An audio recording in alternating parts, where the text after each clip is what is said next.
office. There we go. Okay. Okay. All right, so I know we're live, but there's no one watching. So I don't really want to start talking until somebody's watching. So, oh, I want to tag some people. Let's see.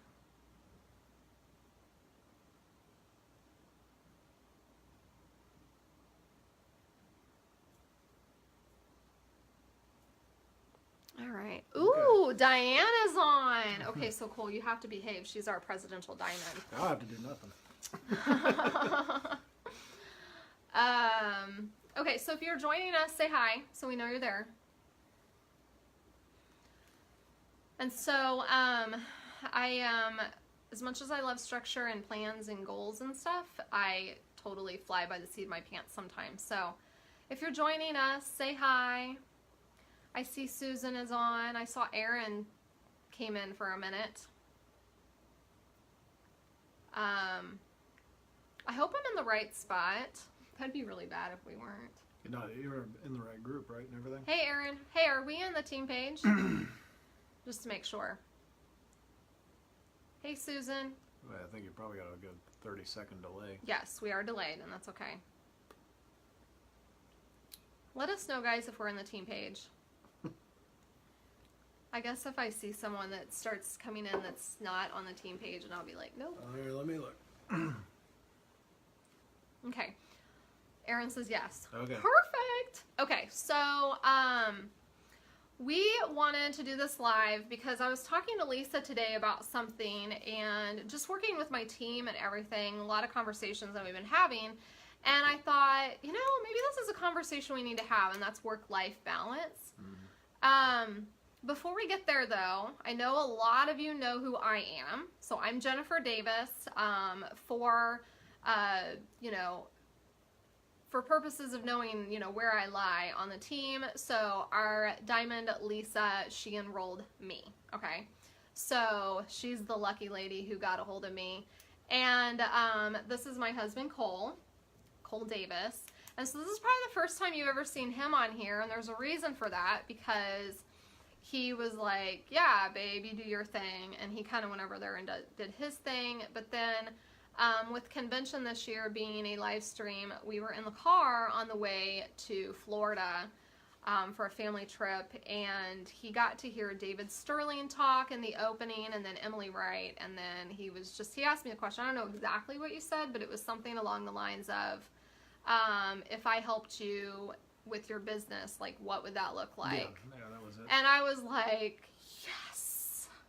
So why don't we talk about how we got started, and so that everyone knows where we came from.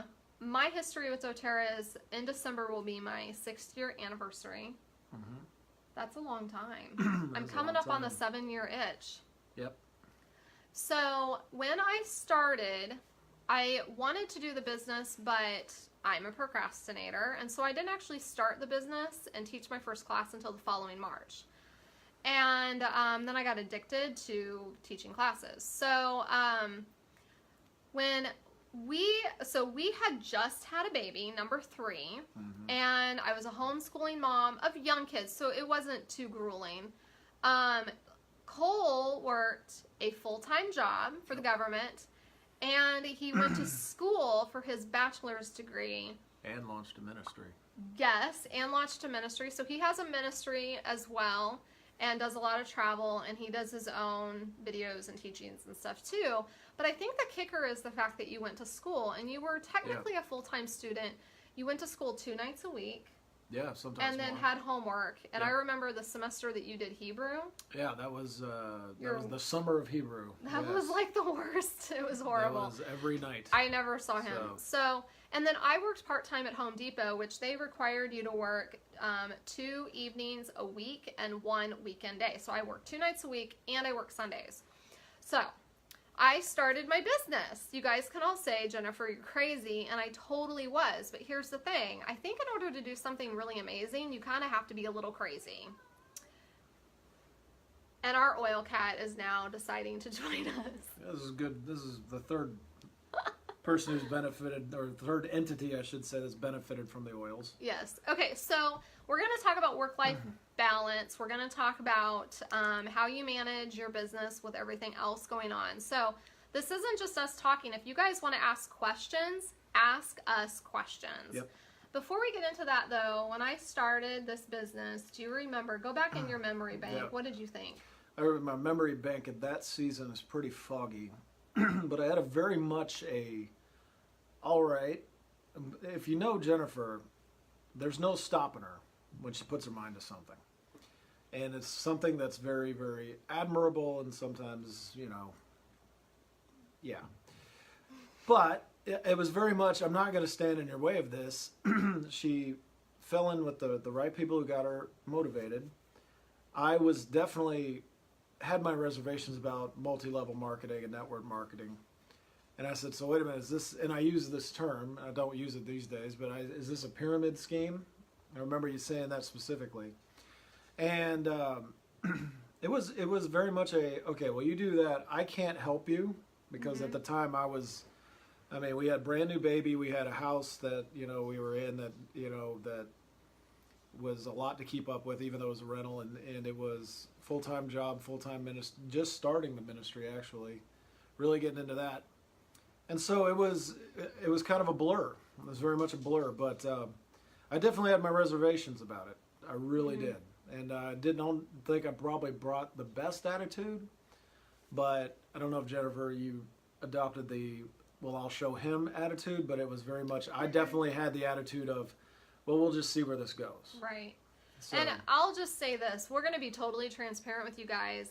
At that time in our marriage, we didn't collaborate on anything. Like, there wasn't a single aspect of our lives where we came together and did it together. Yep. We were on our own paths. And normally I would say that's not a good thing to do, but in our case, I mean, it worked for us at the time. So I'm not saying that's what you should do, but I'm just saying that's what worked for us. So probably not for everybody, but in that season, it definitely, our separateness kind of helped us launch two things at the same time. Right. And I often think back, like, had you been, like, 100% on board and helping me with it, like, what would that change? I don't know. But, I mean, I saw pretty good success in my first 6 months. So my history is I started teaching classes in March. By then I was already a director, so I had about 1,000 volume underneath me. And then by the time July came, I hit silver. So March, April, May, June, July. 5 months? Well, no, it might have been August, actually. So It was 6 months. about 6 months, yeah. Yeah. 6 Well, months I hit in July. I remember I got paid in August because that's what helped me get to convention. I would not have been able to go to convention right.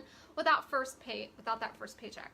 So the reason why I joined, and here's my why, and Lisa kind of digs me on this a little bit because your why should be like this fantastic thing, but really my why was I wanted to be able to quit my part-time job, which wasn't that much money, but it paid for some of our bills. And then once I hit that goal, my second goal was replacing his GI Bill that we got for housing, which was a lot, and I wanted to replace that. So I knew I had to get to gold. And so once I hit silver, I started making plans to do Diamond Club. So that first year that I was in doTERRA is what I would call a push period, where you are pushing really hard and putting all of your energy into this one thing. So that's where work-life balance comes into play. Because while he was at school and I was at Home Depot at nights, I had 2 nights a week that I could do my business and go away from the house. And so he would have to watch the kids, and then he would do schoolwork after they were asleep. So that's what we did. But there were things I had to do during the day to prepare for that ability for me to actually have people there at the classes. So let's talk about you first. Sure. When you were doing that, and what were some of the things that you would say that you didn't get to do because I was gone? What were some things that you put on off the plate for a little while? It was definitely probably a lot of hobbies. I think we kind of were on the same page a little bit about how serious you were about the business, and so we got a house that didn't need a lot of upkeep. Got a smaller house. We got a smaller house that was kind of move-in ready, didn't need a lot of work. even though 2 years later, a year later, it needed a lot of work. But we kind of set ourselves up for a system to work where I could finish out school without. I think that's what really appealed to us about that house was we knew we were in a building season. I was finishing up college, which I was in the heat of all the major stuff I was having to do. And then Jennifer was really pushing hard with that, with her business. And we really made choices based on that. But at the same time, things I had to put on hold, I was having so much that I had to put on hold anyways, I really didn't notice. As far as our time together, of course, that got put on hold. Which that there is a cost to that, but at the same time, the season of marriage we were in, what is it, the absence makes the heart go fonder. We were, when we did get together and did have our time together, you have to be careful in those moments that you're not talking all business. That's something we did learn, that you do have to have, well, this is our time together. We need to hash out bills, and but we were so focused it was like hard not to do that. So I can think of one thing that you had to put on the back burner: physical activity. Yeah, like there was no time to go to the gym. There was no time to go out for a run or a walk. And even like if we were to be like, well, let's all go for a walk as a family, there was no time for that. Yep. Some of the other things is Cole had to. My whole dream of being that homemaker and stay-at-home mom kind of like started to blow away, and Cole had to come in, and you were putting kids to bed, and you were cleaning up the kitchen, and you were helping picking up the house, and you were doing laundry and cooking meals, and it was full-time house husband again. I mean, which by the way, husbands should do that stuff anyways. Yeah, I was gonna say that's not really a sacrifice. That's but I guess if I wasn't working at all, the tone of voice she was using was, "You were doing laundry." I'm like, yeah, I've done laundry since before I knew you, but yeah. So, but anyway, so he was doing things like that I would normally do, and the things that I normally thought my role was to do and that I wanted to do for my family. So that really helped. And then some of the things that I had to put on hold was, and gosh, I could probably think of so many things. Like I had no hobbies, and I still don't. Yeah, she really doesn't. I guess unless you call getting on Facebook for my own purposes and hanging out with friends, like that could be a hobby, but that's probably not a healthy hobby. Not so much. So no, I didn't really have any hobbies. I think my biggest hobbies was home improvement stuff. Yeah. And I didn't do any of that then. Yeah. And then some other things that I had to put off was things like the kind of homeschooling that I wanted to do. Yeah. A lot of the homeschooling we did was like learn as we do and learn as we play. And my kids traveled with me to go teach classes. So some of you that are on here that I've gone to visit, like you've met my kids because they've been with me, and we've gone to really cool places. Like I went to visit Christina Kubik, who's in this group, and we went to Colonial Williamsburg, and I thought, now that's what homeschooling is all about. So there was things like that, and then there was me having culinary interests, which by the way is not my thing, but I don't really like to cook. So just things like that. And then, so we got to silver, we got to gold, okay? Yep. And then we kind of relaxed because we were at that, we had reached that goal that we had. And so we kind I of... had finished college, and it was kind of like we were so burnt out that it was like, okay, we're going to take a breather for a minute. Yeah, so we kind of just maintained. And so then fourth baby comes. And then I'm like, okay, I need to have another push period because I'm watching volume go down. I have people that aren't with me anymore that were with me then. And so I need to start recruiting new people, which some of you girls are in here too. And so a new push period had to come. And so I'm going to tell you what I took off my plate after prayer and after talk. And we both felt led that it was okay. I'm not telling you what you have to take off your plate, but I am telling you that you have to take things off your plate. You need to come off balance for a little bit. So work-life balance, people have this misconception that everything needs to be, balanced out, and that's really not the way it works. There is this saying that I heard that the wealthy, successful group of people, they work hard and they play hard, but they don't do it at the same time. Right. They have a push period where they're, for 3 months, they are working at the office. They're constantly doing things, and they're making sales, and they're traveling and doing presentations, and they never stop. and then they reach their goal, and then they go out and they go and enjoy their time with their family or their friends, or they pursue their personal interests and hobbies. I follow Richard Branson on Instagram, and he is the perfect example of that. You'll see him posting like things where he's working, and then he was doing Tour de France, and it was just like, yeah, that guy gets it. So that's what work-life balance is. If you're not trying to reach any goals and you're just maintaining, then yeah, you're going to be balanced out, and that's okay.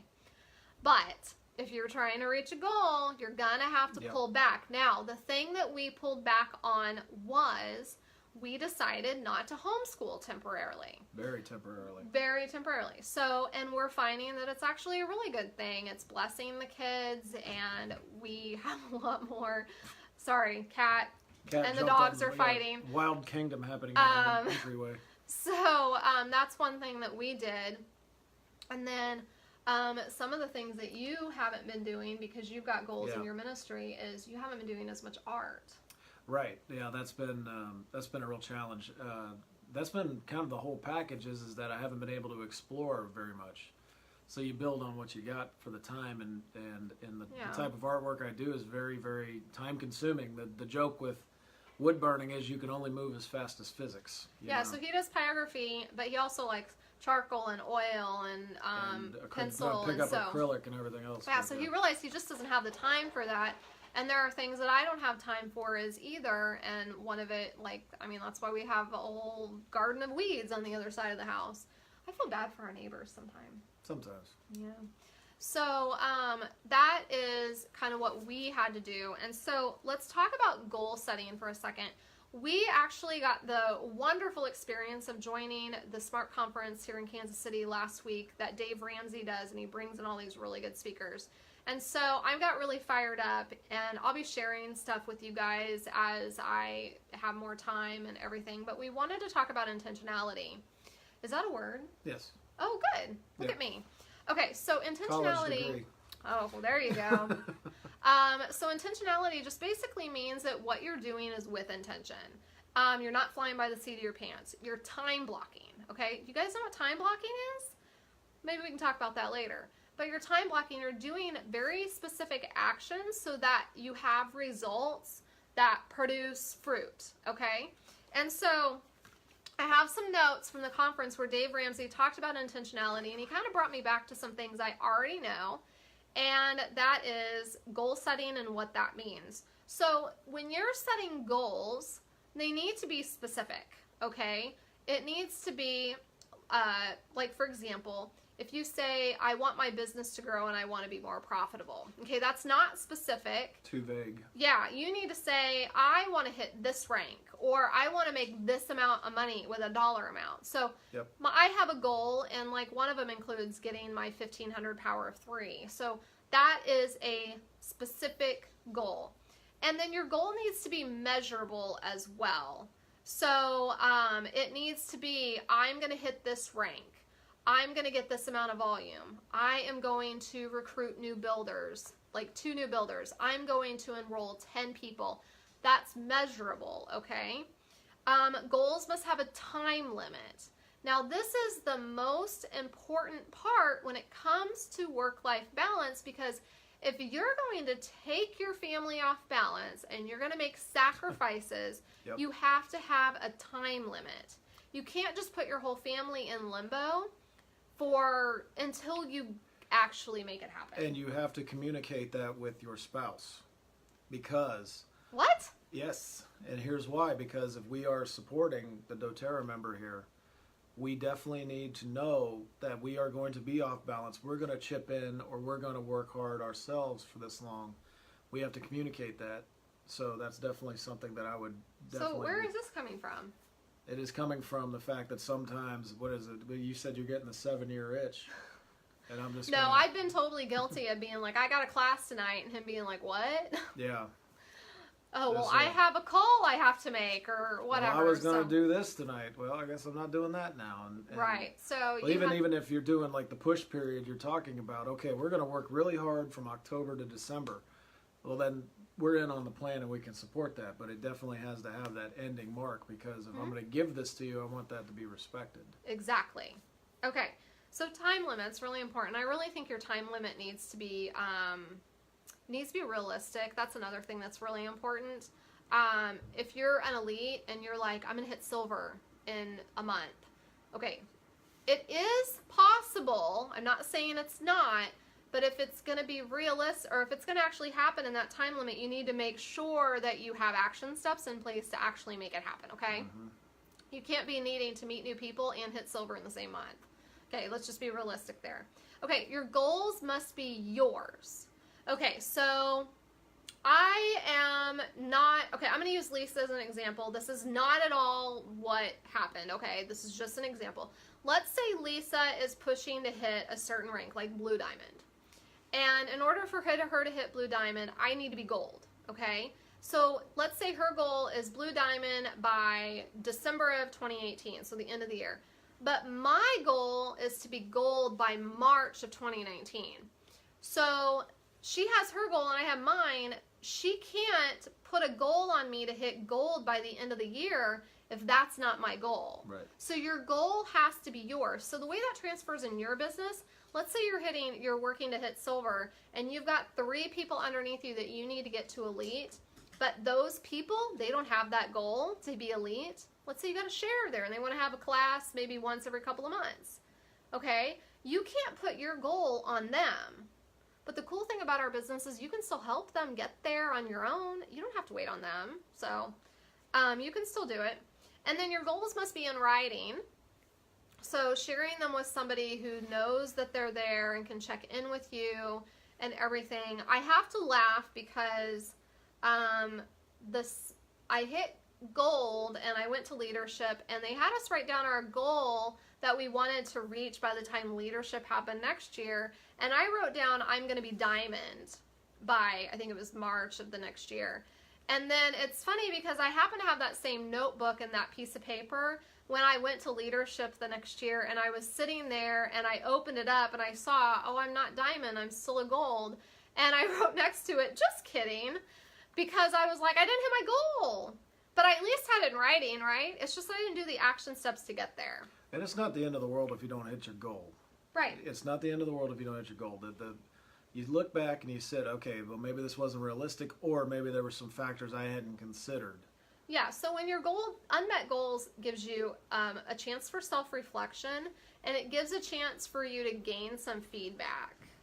And so that's really going to be a learning experience. So I can tell you, I know exactly why I didn't hit diamond. It had more to do with me, though, than my team. So, and then the other thing I want to tell you is seize the day. Okay? Your goals without a plan are just wishes. So stop wishing, seize the day, set some goals, and reach them. Okay? Is there anything else you want to add? Hang on. You said something the other day that I want you to repeat. Do you remember? Oh, let me see if I can remember how to say it, how I said it. When we were talking about us and how we're doing something, and you said something about the family. Yes. Sometimes, no matter what, the culture of a family changes, and sometimes that changes by external factors. But in order to do what we're trying to do, we have to change the culture of our family to be centered around achieving this goal or achieving this vision for our household. Right. We have to be in a culture of success. We have to be in a culture of sacrifice sometimes too. Mm-hmm.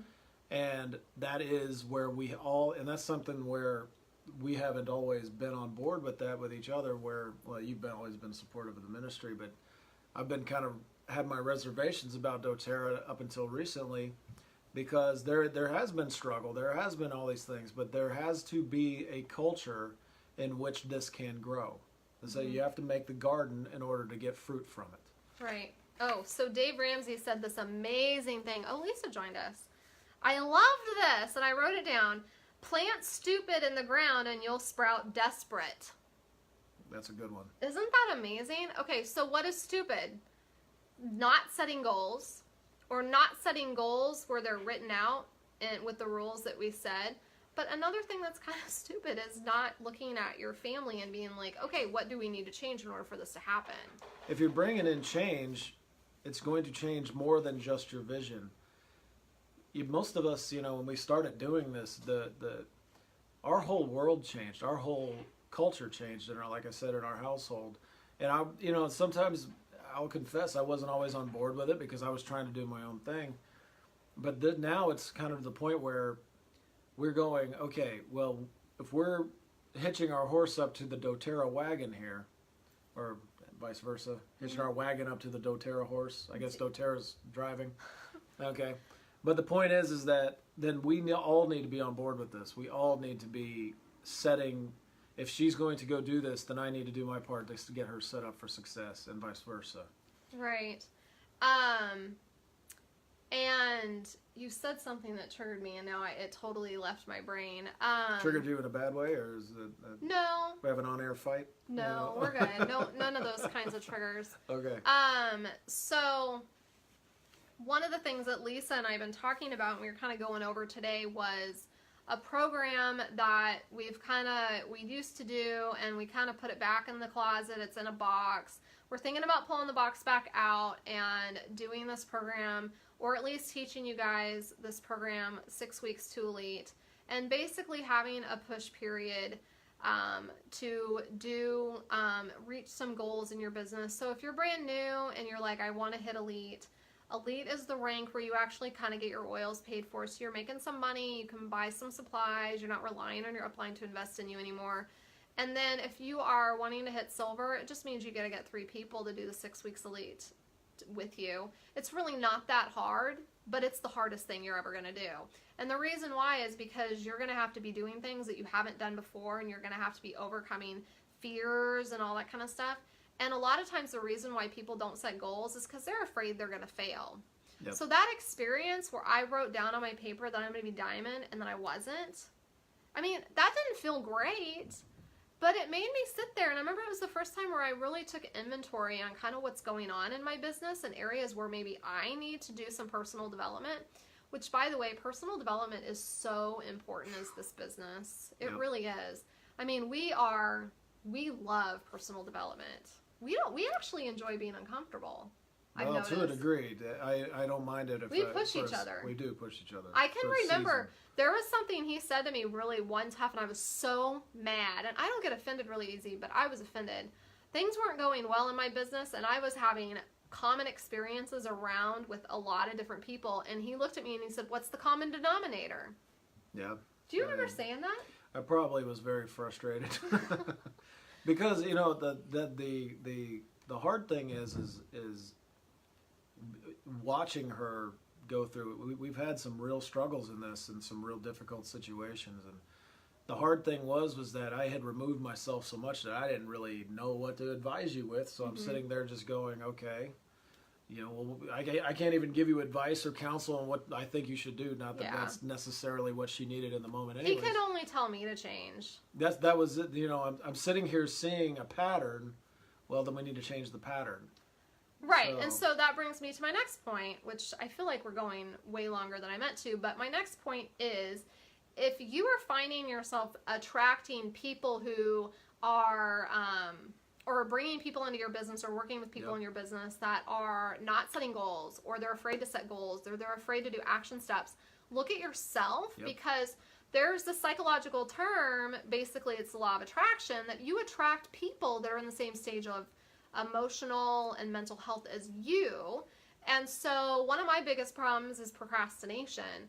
I love hitting goals, and I get really focused and really driven, but I really struggle with procrastination and actually doing the things on like an hourly basis. And so I was attracting people at the time who were doing the same things as me. If you change you will be surprised. One of two things will happen. Your team will start to move out and new people will come in, or they will rise with you. So do personal development. And the reason is because when we get to this realm of comfort with who we are, we end up putting out and then we attract people and we validate other people and they validate us. And where we are because we are comfortable with this brand of crazy that we've chosen, so to speak, or brand of broken, or whatever, and we go, well, we're not going to have to challenge each other in that area until you step on each other, and then we all of a sudden don't have harmony anymore. And so what you're inevitably what's going to happen is if somebody doesn't change, you will step on it. You get two of the same type of people, you will step on each other's toes eventually and trigger each other in the exact same area. Right, because I'll be honest with you guys, when we, like even like 5 or 6 years ago, a lot of our friends that we had back then when we were in that stage of personal development, as we started to work on ourselves and we've done therapy with professionals and everything, we don't have any of those friends anymore. So I'm not telling you that to scare you, but I'm telling you that as you grow, new people will come into your life and old people may leave. Yeah, it wasn't a rejection.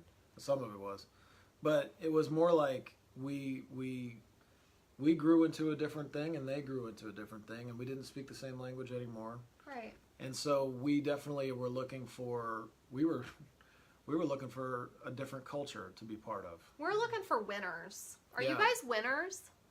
Yeah. Where are winners? Overcomers. Overcomers, that's a good one. Okay, so Cole, you mentioned comfort. Tell us your comfort quote. My comfort. Comfort is the enemy of faith. Not the opposite of faith, but the enemy of faith. The more comfortable you are, the less you need faith. And so I want to equate that to another thing. Faith and fear have something in common. Do you remember what it was? Yep. They both are based in the imagination about things that haven't happened yet. Right. They both require you to believe in something that hasn't happened. Hannah, I love you. You're in here. So if you have fear, let's change the wording of that fear and turn it to faith, okay? I have faith, Cole, that we're going to succeed in this business and be diamond and have a beach house. Yep. And what you speak, you got to watch the words you speak, because what you speak and what you agree with become your reality. So if you are finding that you only find failure, I guarantee you part of what you are, not even failure, I don't even like that word, something that less than the success you're looking for. Let me put it that way. How about that? See? Falling short. There you go. So let's just change it there. So when where was I going with that? I don't know. I totally lost. Failure. I sat there and... Okay, Oh, fell okay. forward. Oh, no, here, I got it. So if you start to find things less than success, I guarantee you part of it is the way you're communicating, the way you're talking to yourself. Oh, yeah. Because you are putting out some, and this sounds, somewhat projection, but it's like what you put out is what you attract. Yeah, and so if you get it in your head that, you can say all the truth that you want, but there's still a belief in your brain that you need to address. So if you're finding you're falling into the same cycles, you are having, let's say you're having a lot of classes and no one's enrolling, and you're like, I don't know what I'm doing. So take a pause, talk to your coach, talk to your mentor, talk to people who are truth tellers, in your life. Yep. They're going to be honest with you. A great quote I heard by Les Brown. I was actually listening to him last night before I went on the air on my radio show.